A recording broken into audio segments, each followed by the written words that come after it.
It was just as well, as things turned out, that Peggy had resolved on an early start the following morning.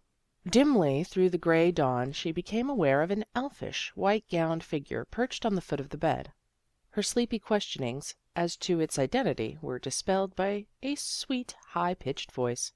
"Now this is to the seashore, Aunt Peggy, and that's the water where you are. By. I'm going to dive and make a big splash." Before Peggy could protest, Dorothy had carried out her intention, descending on her shrinking relative like an avalanche.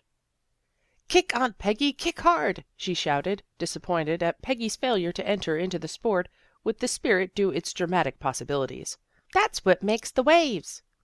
But Peggy was beyond kicking. When she had succeeded in dislodging Dorothy from a commanding position on her chest, she indulged herself in several deep breaths before saying plaintively, "Oh, Dorothy, why did you wake so early? It isn't time to get up yet." "It's time to get up for a picnic day," insisted Dorothy, "and you've got to cook luncheon, Aunt Peggy. And can I wear my rubber boots and take my dolly and my blue celluloid comb?" Further sleep was out of the question.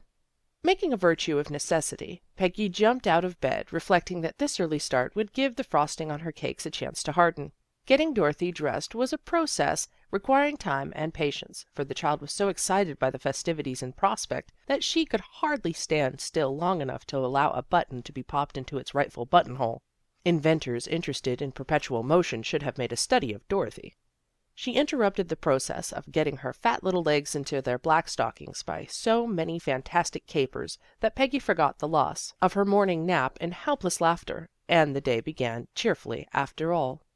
By breakfast time the comfortable odor of sponge cake diffused through the house told that Peggy had made good use of her time. It penetrated Dick's bedroom, and that young man, under the mistaken impression that he was sniffing the fragrance of waffles, rose in haste and reached the breakfast table on time, an unusual feat for Dick, who dearly loved the last minutes.